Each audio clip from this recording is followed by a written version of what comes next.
Dang, these are the feels I need. Well, the Fallen and Virtuous arc is continuing for Yu-Gi-Oh card game The Chronicles, and once again we're getting the longest episode yet at about 8 minutes, though 7 minutes with the credits, and while still not exactly where we would all want it to be, this one I really did enjoy. Very much a character episode, not a whole lot happening in terms of action, but obviously coming off of last episode, it's something that we really need for our two leads. As this episode is titled after Albaz himself, we see the most going on with him, effectively bringing him into the narrative. But anyway, the episode starts off continuing from the last cliffhanger, as Ecclesia has woken up in the Tri-Brigade camp and is talking with Ferrijit, and here she kinda has a flashback picking out some pieces of what exactly happened, realizing that she is just straight up banished from the Dogmatica, and she really doesn't take it all that well, some sadness obviously probably mixed with maybe a bit of pain from the stigmata, but this is something that had never really occurred to me, because if you really think about it, yeah, that was her entire life, living with the Dogmatica and becoming the Virtuous Ecclesia, but now all of that is taken away from her. Sure, she was acting selflessly to try to save Albaz, but at the end of the day, she still doesn't even really know him, and she's in a brand new place that she knows absolutely nothing about.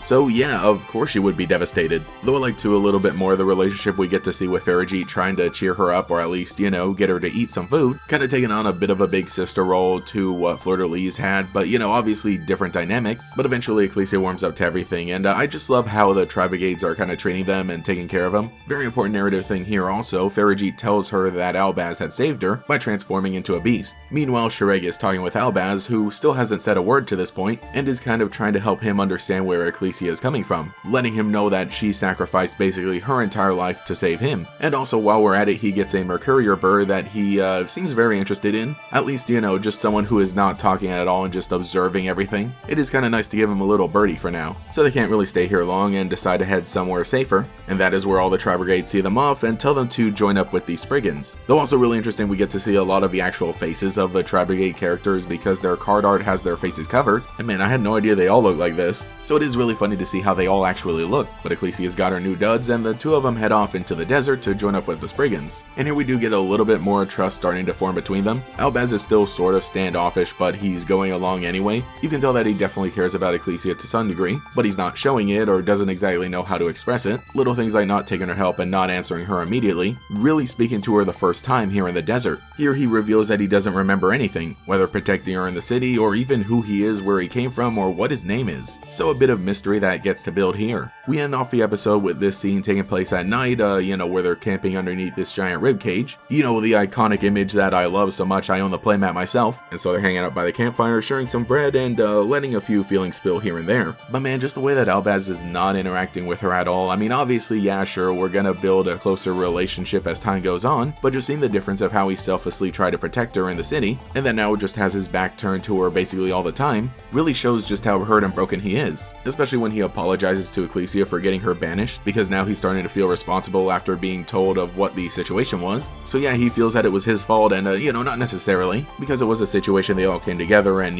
what exactly are you gonna do in the heat of a moment? But I like too that this is now where he's continuing to be a little more vulnerable. First, earlier in the day, sharing a bit about his past and actually speaking to her, and now showing that he feels some remorse for causing her an inconvenience. But I really do like that obviously she doesn't hate him or anything for it and says that he's kind, showing some gratitude for the fact that he protected her. And so guess what, in this dialogue exchange, Albaz is presented as Fallen, while Ecclesia is presented as Virtuous. Oh boy, that's the title of the series. But a very, very interesting note, as, Albaz doesn't have a name, and I'm calling him Albaz because that's what the card is, and here we find out that he was actually named by Ecclesia. So some really cool details that we get expanded upon just outside of the card artwork. And that is where the episode ends, but I honestly really did like this one. Again, basically no action, being all character focused, but I think that was something we really needed at this point, obviously in terms of storytelling, but also to help endear us to these characters a bit more, and give us some of that much needed lore and backstory to build upon the actual cards. So I really did like this episode. Again, it's going to be interesting to see where we stand with things when they're finished, and in terms of the episode count left, I don't know exactly how that's going to work out, so I'll hold off on some more announcements and obviously the final episode of this arc before passing some judgment. But for this episode at the moment, I thought it was great. Now just imagine if each episode was like 20 minutes long. It would be absolute peak, but let me know what you think in the comments below, and what part of the story you're looking forward to get adapted in the future. Thanks so much for the support and continuing to watch as I continue trying to really get back to Yu-Gi-Oh videos. I hope you've enjoyed what I've been doing recently, and I will see you in even more. So this is Gatorex, and I will catch you all later.